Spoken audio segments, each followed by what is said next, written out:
Sa nakaraan ay ipinakita si Lelouch noong kabataan niya na siyang ika-17 sa trono bilang emperador. At habang naglalakad siya ay naririnig niyang pinagchichismisa ng mga maharlika ang nanay niyang pinatay sa loob mismo ng palasyo. Sinisisi ni Lelouch ang tatay niya dahil hindi nito naprotektahan si Lady Marian, ngunit walang pakialam ang emperador sa sinasabi ng kanyang anak, kaya kinamuhian ng bida ang sarili niyang ama. Ngunit giit ng emperador na para sa kanya ay patay daw si Lelouch dahil mahina daw siya, kaya pinadala sila ng emperador sa Japan. Giit ni Cornelia na pinopromote niya si Suzaku bilang isang warrant officer. Tinatanong ni Shirley kung may tinatago ba si Callan sa kanila. At dahil naisip ni Callan na alam na ni Shirley na terorista siya ay nilabas niya ang patalim. Pero ang tinutukoy lang pala ni Shirley ay ang tungkol sa relasyon ni Callan kay Lelouch dahil nakita niya ang dalawa na nagtutukaan. Pinaligiran ng puwersa nila Cornelia ang lugar na Saitama Ghetto sa Japan dahil pakay nila ang isang grupo ng teroristang Japanese na nagtatago sa lugar. Ipinalabas ito ni Dtard sa TV sa utos ni Cornelia dahil strategy daw nila ito para mapalabas si Zero. Samantala naghahanda si Lelouch ng mga gamit niya dahil balak niyang patulan ang hamon ni Cornelia sa kanya. Dahil balak niyang baguhin ang takbo ng pag-iisip ng royal family na survival of the fittest, ayon sa batas ng kanyang ama na emperador, dahil kung ganon ang mangyayari ay magiging kawawa si Nonely dahil mahina ito. Pinigilan siya ni Sisi dahil ayaw niyang mamatay si Lelouch hanggat hindi pa nito natutupad ang kasunduan nila. Ngunit nagbanta si Lelouch na magpapakamatay kung susubukan siyang pigilan ni Sisi sa nais niyang gawin. Maging ang mamamayan ng Japan ay dinadamay ng Royal Guard sa kanilang operasyon para mapalabas si Zero.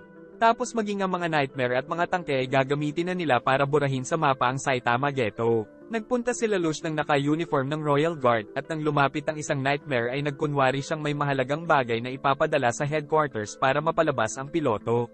Kaya ginamitan niya ito ng GS para makuha ang Nightmare. Saka sinimulan ni Zero ang pag-command sa mga Japanese.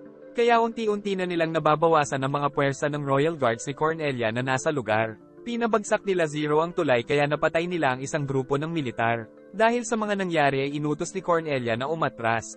Kaya naisip ni Lelouch na humalo sa mga Royal Guards ng Britanya para makalapit siya kay Cornelia. Isinakripisyo ni Lelouch ang isa sa mga Japanese na kasama niya para hindi malaman ang kanyang lokasyon. Kaya walang laban na nasawi ang Japanese na nagtiwala sa kanya. Ngunit sa pangalawang pagkakataon ay hindi kumagat sa pain niya si Cornelia, kaya nasira ang plano. Dahil dito ay sumuko na lang ang mga Japanese sa pag-aakalang maawa sa kanila si Cornelia, pero pinatay sila ng walang laban.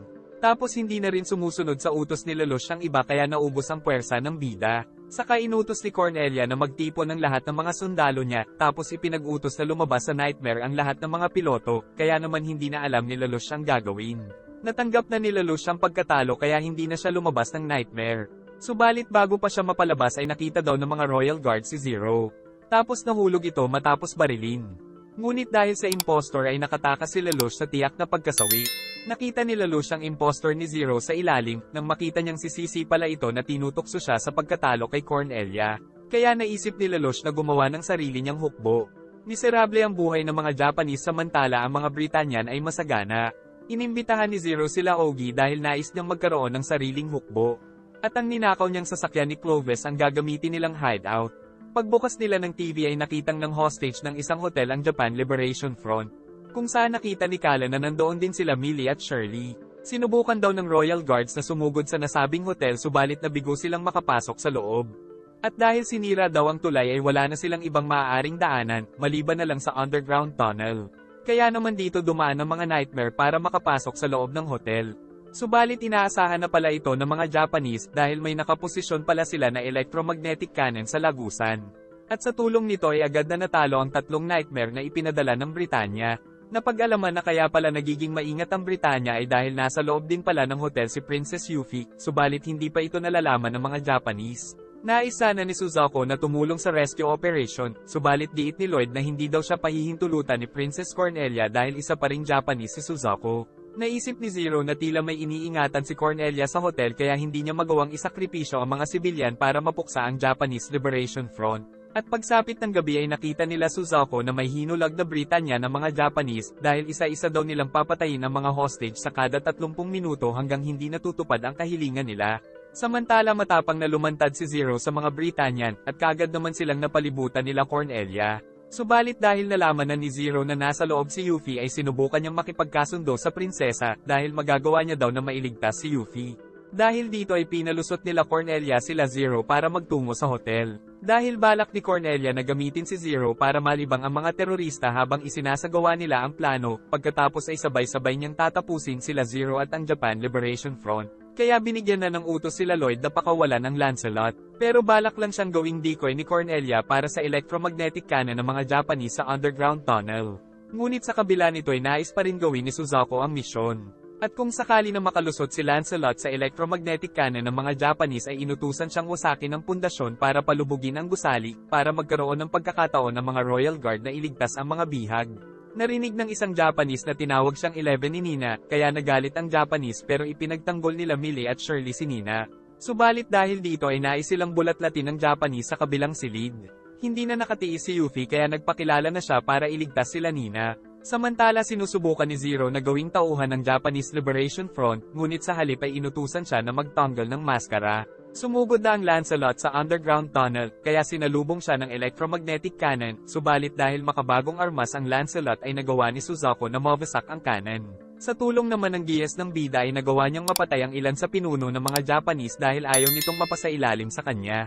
Kaya nakausap ni Zero si Yuffie sa loob ng silid ng sarilinan. Subalit sinimulan na ni Suzaku na sirain ang pundasyon ng gusali, kaya napilitan sila Lelouch na pasabugin ang mga bomba para magkaroon sila ng oras para makatakas. Kaya inakala nila na nasawi ang lahat ng mga nasa gusali, ngunit biglang nagpakita sa live screen si Zero, kung saan ipinakita niyang iniligtas pala ng Black Knights ang mga hostage. Saka sila nagpakilala na sila ang grupong Black Knights, ang mga kabalyero ng katarungan. Sinabi niya rin na pinatay niya si Clovis dahil pumapatay ito ng mga sibilyan na Japanese.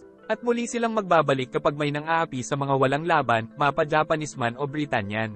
Kinabukasan ay nagising si Callan dahil nahulog sa hagdan ng nanay niyang isa palang katulong sa kanilang mansyon. At pagsapit ng gabi ay tinugis ng Black Knights ang isang mafia na nagbebenta ng mga iligal na armas. Kaya naalimpungatan si Callan sa klase dahil inaantok siya. Giit ni Ribal na bakit hindi siya magpaturo kay Lelouch na hindi halatang natutulog din sa klase. Samantala nais linisin ni Cornelia ang isang lugar sa Japan bago niya ibigay ang pamamahala dito sa kapatid niyang si Yuffie. Pinipilit ng Student Council na pagsuotin ng costume si Lelouch para sa gaganaping welcome party para kay Arthur. Dahil dito daw muna sila mamamalagi sa academy dahil madaming nag-aabang ng mga reporter sa labas dahil kasama sila sa niligtas ni Zero mula sa Japan Liberation Front. Masaya si Suzaku dahil nakauwi ng ligtas ang mga kaibigan, kaya naisip ni Callan na kasama siya sa nagligtas sa mga kaibigan dahil parte siya ng Black Knights. Matapos ang nangyaring hoteljacking ay naging tanyag ang Black Knights sa mga tao bilang tagapagtanggol ng katarungan, dahil wala silang kinikilingan para lang may pagtanggol ang mga naaapi. Dahilan para biglang dumami ang mga supporters ng Black Knights at maging idolo ng mamamayan.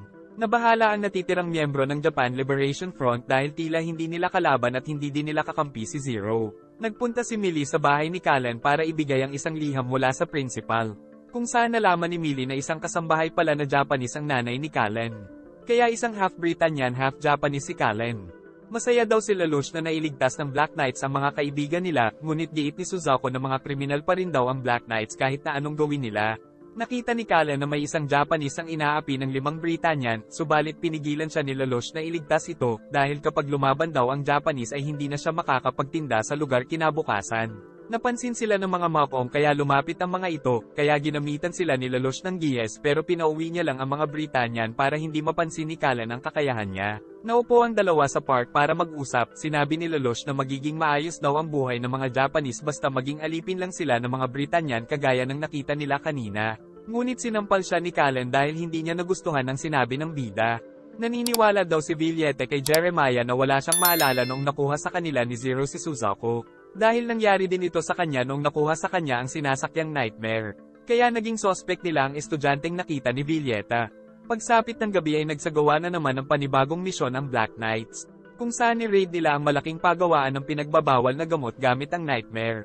At pagpasok niya ay nakita niya ang mga taong sabog dahil kakagamit lang. Ngunit hindi inaasahan ni Callan na makikita niya dito ang nanay niyang sabog din sa droga. Tapos may dumating pang isang nightmare ng pulis, kaya tumakbo si Callan para iligtas ang nanay niya.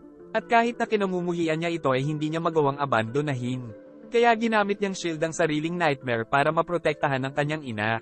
At sa gitna ng mapanganib na sitwasyon ay napagtanto ni Callan na kaya nagtiis ang nanay niyang maging katulong sa mansyon ay para makita siya nito palagi. Nais na siyang tapusin ng police nightmare, subalit nakagawa ng paraan si Callan para siya ang manalo. Nailigtas nila ang nanay ni Callan, subalit nasintensyahan pa rin ito ng 20 taon na pagkakakulong dahil gumamit ng pinagbabawal na gamot. Kaya marahang ipinangako ni Callan na babaguhin niya ang mundo sa tulong ng Black Knights, kung saan mapayapa na silang makakapamuhay. Nag-enjoy ka ba? Maraming salamat sa panonood at mag-like and subscribe ka na rin, at paki-follow na rin pati sa ating Facebook page na makikita ang link sa description ng video. Wawa chup chup.